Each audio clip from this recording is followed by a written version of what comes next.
ரீசெண்டா நாங்க பெங்களூர் சாஜாப்பூர் ரோட்ல லொக்கேட்டட் ஆயிருக்கிற ஒரு யூரோப்பியன் தீம் ரெஸ்டாரண்ட் போனோம். ஆல்ரெடி லாங் வீடியோல நான் டீட்டெயிலாவே ஷேர் பண்ணியிருக்கேன். இருந்தாலும் அவரோட ஃப்ரெண்ட்ஸ் கொஞ்சம் பேர் கேட்டிருந்தீங்க அது வந்து ஒர்த்தா இல்லையான்ட்டு.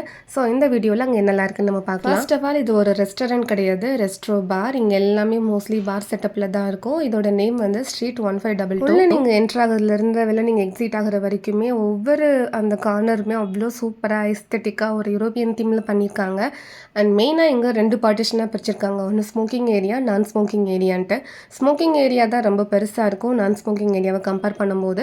நீங்கள் ஸ்மோக்கிங் ஏரியாக்குள்ளே போகிறீங்கன்னா கிட்ஸ் இருந்தாங்கன்னா அங்கே அலோட் கிடையாது. இந்த ஒரு ரெஸ்டோ பாரில் நீங்கள் மல்டிபிள் குசின் ட்ரை பண்ணலாம். லைக் ஜாப்பனீஸ், கரீபியன் இதெல்லாம் ரொம்ப ஃபேமஸ். இதெல்லாமே சேர்த்தே ஒரே பிளேஸில் இருக்கிறது தான் இந்த ரெஸ்டோ பார். ஒன்ஸ் உங்களோட ஆர்டர் பிளேஸ் பண்ணிவிட்டு நீங்கள் மேலே தாராளமாக சுற்றி பார்க்கலாம். அதுக்கு எந்த ரெஸ்ட்ரிக்ஷன் எதுவுமே கிடையாது. ஃபோட்டோ ஷூட் பண்ணுறதுக்கு ஒரு சூப்பரான பிளேஸாக தான் இது இருக்குது. அண்ட் தென் ஃபுட் பற்றி சொல்லி ஆகணும். அவ்வளோ சூப்பராக இருந்தது. எல்லாமே ஃப்ரெஷ்ஷாக இருந்தது. நீங்கள் இங்கே வந்தீங்கன்னா இந்த இந்தியன் அஃபேருங்கிற இந்த மாக்டைல் வந்து கண்டிப்பாக ட்ரை பண்ணி பாருங்கள். Highly recommended. அவ்வளோ சூப்பராக இருந்துச்சு. ரேட் கொஞ்சம் அதிகம் தான், பட் ஒன்ஸ் ட்ரை பண்ணி பார்க்குறதுக்கு இது சூப்பர் ஒர்த்தாகவே இருக்கும். நைட் டைமில் போனீங்கன்னா கொஞ்சம் பார்ட்டிஸ் அந்த மாதிரி நடக்கும். நீங்கள் கிட்ஸோட கூப்பிட்டு போகிறீங்கன்னா நீங்கள் பிரன்ச் இல்லைன்னா லன்ச் டைம் கூட நீங்கள் ப்ரிஃபர் பண்ணலாம்.